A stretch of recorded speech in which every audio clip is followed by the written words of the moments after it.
Le massacre de la Saint-Barthélemy. Dans la nuit du 23 au 24 août 1572, veille de la fête de la Saint-Barthélemy, Paris devient le théâtre de l'un des épisodes les plus sanglants de l'histoire de France. Quelques jours auparavant, un événement semblait pourtant annoncer une période de réconciliation. Le mariage entre Henri de Navarre, chef protestant, et Marguerite de Valois, sœur du roi, réunit à Paris de nombreux nobles protestants venus de tout le royaume. Mais les tensions religieuses restent extrêmement forte. Le 22 août, une tentative d'assassinat vise Gaspard de Coligny, l'une des principales figures protestantes.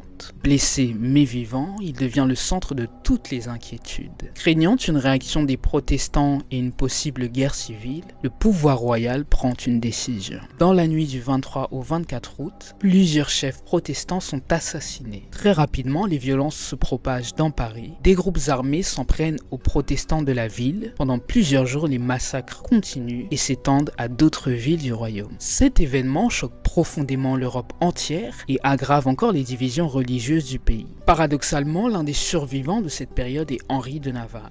Des années plus tard, il devient le roi Henri IV et en 1598, il promulgue l'édit de Nantes qui accorde davantage de droits aux protestants et tente de mettre fin à plusieurs décennies de conflits religieux. La Saint-Barthélemy reste aujourd'hui le symbole des dangers de l'intolérance religieuse et de la violence politique. Plus de 450 ans après les faits, elle demeure l'un des événements les plus marquants et les plus tragiques de l'histoire de France.